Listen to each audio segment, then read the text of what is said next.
வணக்கம் நண்பர்களே, எல்லாரும் எப்படி இருக்கிறீங்க? வெல்கம் டு நம்ம லோக்கல் கைட். லாஸ்ட் வீடியோவில் பதிமலைக்கு ரோட் ட்ரிப் வந்திருந்தோம். இந்த வீடியோவில் பதிமலையை தான் நம்ம சுற்றி பார்க்க போகிறோம்.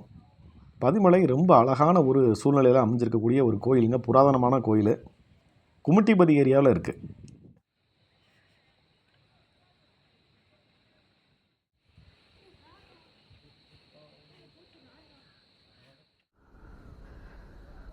நாங்கள் ஒரு சாட்டர்டே போல் சாயந்தரம் ஒரு 5-5:30 அந்த நேரத்துக்கு போயிருந்தோம். கோயிலில் யாருமே இல்லை. கீழேயும் கூட பார்த்திங்கன்னா பெருசாக கூட்டம் யாருமே இல்லை. நாங்கள் போகும்போது 2 பேரும் இன்னும் பேசிகிட்டு இருந்தாங்க. மலைக்கு மேலே இருப்பாங்க அப்படின்னு நினச்சி எதிர்பார்த்து போயிட்டு இருந்தோம். பட்டு மேலேயுமே யாருமே இல்லை. போகிற வழியில் நிறைய வழிவிடு தெய்வங்கள் இருந்தது. அது எல்லாத்தையுமே வணங்கிட்டு அப்படியே போயிட்டே இருந்தோம்.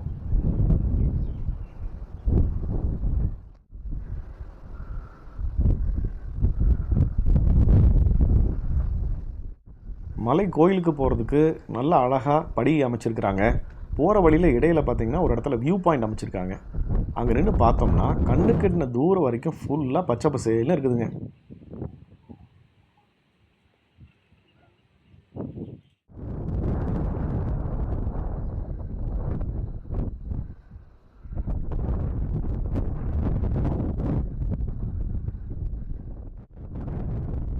மலை அடிவாரத்துலேருந்தே மேலே கோயில் வரைக்குமே படிகளை சுற்றி கைப்பிடிச்சி வர அழகாக அமைச்சிருக்காங்க.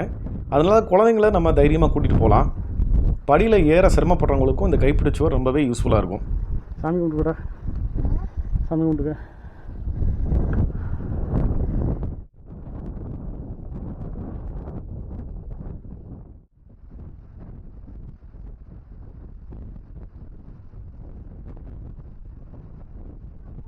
ஒரு வழியாக மேலே வந்துட்டோம். மேலே பார்த்தீங்கன்னா அப்படி ஒரு காற்றுங்க.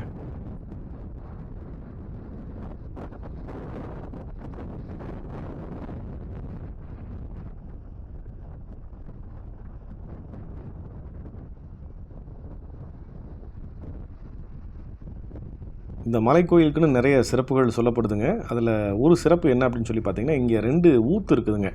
இந்த ஊற்று வத்துறதே இல்லை, எப்போதுமே தண்ணி இருந்துக்கிட்டே இருக்கும் அப்படின்னு சொல்கிறாங்க. இப்போ நீங்கள் பார்க்குற இந்த ஊற்றுக்கு பேர் தீர்த்த கிணறு அப்படின்னு சொல்கிறாங்க. இதில் எப்போயுமே தண்ணி இருக்குமாமா. அதே மாதிரி இதுக்கு மேலே அந்த மொட்டை மலையில் ஒரு பொன்னூற்று அப்படின்னு சொல்லிட்டு இன்னொரு ஊற்று இருக்குது.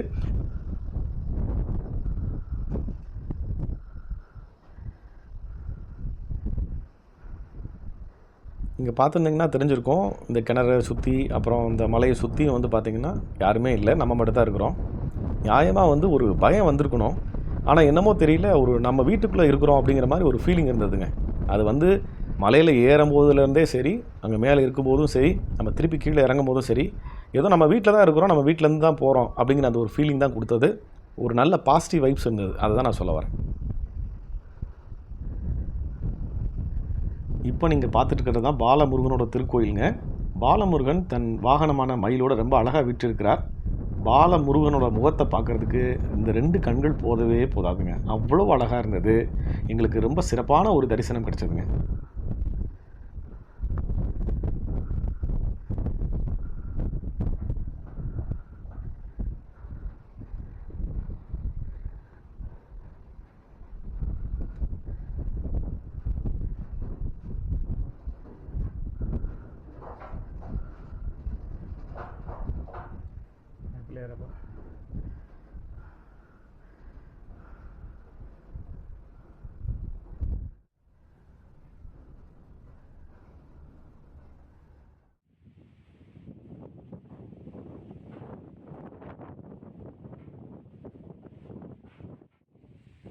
பாலமுருகன் தரிசனம் பண்ணிவிட்டு வெளியே வந்துட்டோம். இன்னும் இங்கே இருக்கக்கூடிய அம்பாள் கோயிலுக்கு போகணும். ரொம்பவும் விசேஷமான அம்பாளை தரிசிக்க வேண்டியிருக்கிறது. இங்கே முதல்ல அம்பாள் திருக்கோயில் தான் வந்ததாகவும், காலப்போக்கில் தான் பாலமுருகன் திருக்கோயில் எழுப்பப்பட்டது அப்படிங்கிற ஒரு வரலாறும் இருக்கிறது. இது இந்த பகுதி மக்கள் யாராவது பார்த்துட்ருக்கீங்க அப்படின்னா கமெண்ட்டில் சொல்லுங்கள், இது எந்த அளவுக்கு இந்த வரலாறு கரெக்டு அப்படின்னு. ஏன்னா பார்க்குற மற்றவங்களுக்கும் அது ரொம்ப யூஸ்ஃபுல்லாக இருக்கும். அதே மாதிரி அமாவாசை சமயத்தில் ரொம்பவும் விசேஷமாக இங்கே பூஜைகள் நடக்கும் அம்பாளுக்கு அப்படின்னும் நம்ம கேள்விப்பட்டோம்.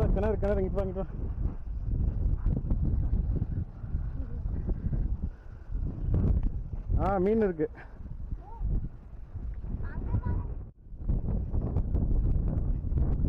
இதுதான் அந்த சக்தி வாய்ந்த ரொம்ப விசேஷமான அம்பாள் திருக்கோயிலுங்க. அம்பாளை ரொம்ப அழகாக ஜோடிச்சு வச்சுருந்தாங்க.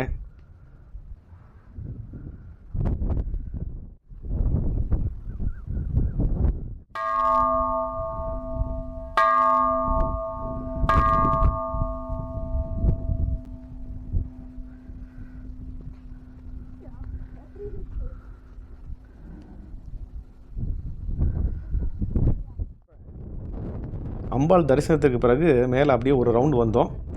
மேலே மொட்டை மலையிலேருந்து பார்க்கும்பொழுது சுற்றி ஒரு 360 டிகிரி பார்த்தோம் அப்படின்னா கண்ணு கெட்டின தூரம் வரைக்கும் ஒரே பச்சை பசேன்னு இருக்குதுங்க. ஒரு பக்கம் மலைகள், இன்னொரு பக்கம் வயல்வெளிகள், இன்னொரு பக்கம் தென்னந்தோப்புகள் அப்படின்னு பார்க்குற பக்கமெல்லாம் ஒரே பசுமை தான். அது அந்த அழகை வந்து வார்த்தைகளால் விவரிக்கவே முடியாது. நான் ஏற்கனவே குறிப்பிட்ட மாதிரி இந்த மலை கோயிலில் நாங்கள் மட்டும்தான் நிற்கிறோம், வேறு யாரும் இல்லை. நேராக ஒரு பதட்டமோ ஒரு பயமோ எங்களுக்கு வரவே இல்லை. ஏதோ நம்ம வீட்டில் இருக்கிறோம் அப்படிங்கிற ஒரு பாதுகாப்பான ஒரு உணர்வு, ஒரு பாசிட்டிவ் ஃபீலிங் வைப்ஸ் தான் இருந்ததுங்க.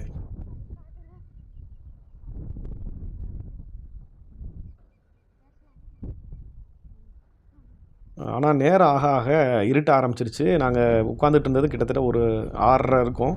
ஸோ வேறு வழி இல்லாமல் இறங்க வேண்டியதாகி போச்சு. மனசே இல்லை கோயிலேருந்து கீழே போகிறதுக்கு.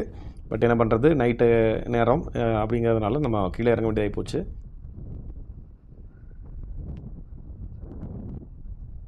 இப்போ வந்து பார்த்திங்கன்னா, அந்த ஏறுற வழியில் 2 பக்கமும் வந்து கற்களை வந்து நிறைய அடுக்கி வச்சுருந்தாங்க. ஒரே மாதிரி கற்களை அடிக்கடிக்கு நிறைய வச்சுருந்தாங்க.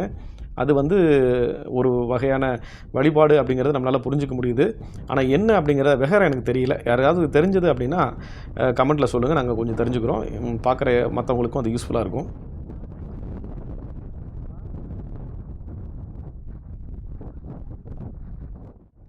இந்த வியூ பாருங்களேன், கேட்வே டு ஹெவன் அப்படிங்கிற மாதிரி இல்லை?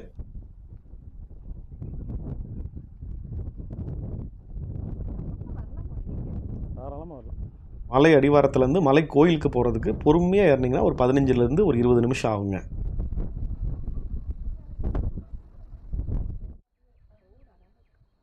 ஏன்னா நண்பர்களே, வீடியோ பார்த்தீங்களா? உங்களுக்கு பிடிச்சிருக்கும் அப்படின்னு நம்புகிறேன். பிடிச்சிருந்தது அப்படின்னா மறக்காமல் ஒரு லைக் பண்ணுங்கள். நம்ம சேனலை தொடர்ந்து பார்த்துட்ருக்கீங்க அப்படின்னா சப்ஸ்கிரைப் பண்ணிக்கங்க. மீண்டும் ஒரு நல்ல பதிவில் உங்களை எல்லாம் வந்து சந்திக்கிறேன். அதுவரை உங்களிடமிருந்து விடைபெறுவது நம்ம லோக்கல்கிட்டக்காக சதீஷ்குமார். நன்றி, வணக்கம். இது எவ்வளோ நாளாக டியூ இது, எவ்வளோ நாளாக பிளான் பண்ணிகிட்ருக்கோம் இங்கே வரணுன்ட்டு.